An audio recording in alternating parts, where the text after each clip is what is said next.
Can you tell us a bit about each of your characters, please? Yeah. So, I play Kira, and she is... You meet her with Han in the very beginning. They've grown up together. And they've grown up in a kind of scrum rat environment of Corellia. You get a little bit of that. They are separated for whatever reason. And then later on in Han's life, she's reintroduced in a very different guise. And the guise that she's reintroduced is alongside one Dryden Vos, who's a badass mother. Who is a total... Yeah, I'm a sociopath who enjoys hurting people, has a really good time doing that. He's a gangster. He is a sort of... he's a sort of godfather figure. If you're going to do a spot of business, put a crew together and, you know, do a spot of business, a heist or whatever, you have to pay him tribute. And if you don't, things are going to go wrong for you really quickly. Yeah. And tell us what drew you to that kind of character. Well, that's my Sunday. So, what drew me to that sort of character? You know, look, with Star Wars, I saw an opportunity, which was my old mate, Ron Howard, had taken over the Star Wars movie, and so I begged him to be in it. Perfect. And what drew you to the character of Kira? Well, yeah, I mean, it's similar. I'm sure you get this with Star Wars movies where you kind of ask actors, like, why is it that you wanted to be in this movie? And you go, as the actor, you're like, who says no to Star Wars? Someone says, would you like to be a part of this? And especially with Han Solo, especially with this beloved character, it kind of, I definitely saw an opportunity for us to be making something really new and different within the realms of something that is already loved and known. So there's kind of a lot to go for there. There's a lot existing in that space for us to inhabit. And then this is your first time being in Star Wars films. So Star Wars films comes practical sets and big, fun practical sets. Did you have any experiences that you wanted to share? Wow.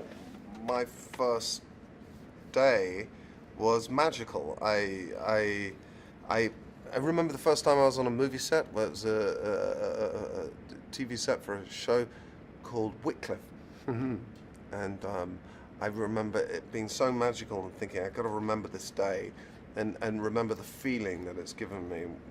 And I never had that feeling again until I was on the Star Wars set, and I walked down this sort of spiral staircase in you know, a starship that was my starship. And there was an R2 unit going by with champagne flutes on his head, and it was unbelievable. It was a wonderful... I felt like I was 6 years old again.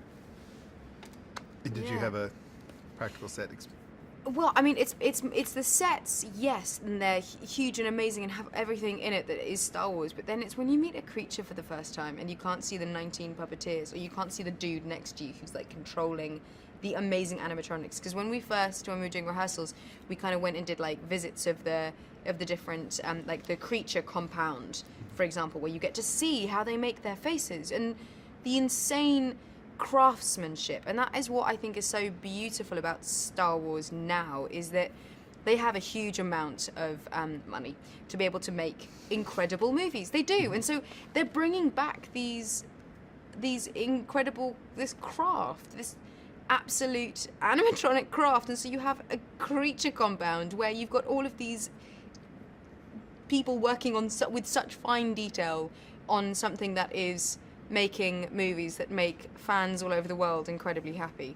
And so when you get to see that process and then be a part of that process, it's just fun. We get paid to have fun. It's sort of silly, really. That's cool.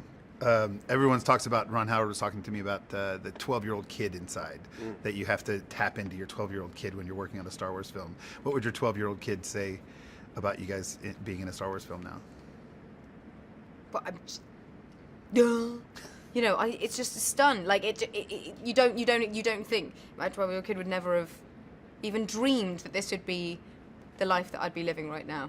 That's for sure. No, me neither. Perfect. And then, what do you expect audiences to take away from the film after they've experienced it? More love for a character that they probably already loved. Yeah, I think they'll have more understanding and insight into how Han learnt that it's better to shoot first and second. Yeah. That's awesome. I love that part last night. It was amazing. I have two questions for the in-home generics. One of them is working with Chewbacca. How was it working with Chewbacca on set? It's just brilliant. It's just like you get to hug him, and you Everybody get hugs to him. everybody hugs him. It's an incredibly huggable set. You know, sometimes puppy therapy. You gotta come hold a puppy, makes you feel better. Holding a Chewie makes you feel better. Being held by a Chewie. Being held in a Chewie's arms makes you feel better about everything. And just, a Chewie close-up is a special thing. Wookie love, right?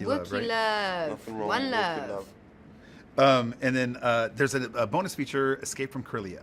Yes. That's going to be. Can you talk to us about Corellia and the sets and filming there, and the scenes? Yeah, Corellia, with I felt very much, and I know that Alden and I are the same in this because one of our favorite movies is Hook.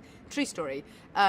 So when you've got the Lost Boys and you've got the Rufio part in there, and you have all of the a much dirty down, true grit gangster version of that, in that you've got all of these kids. And you've got it in this, living in that literally underground.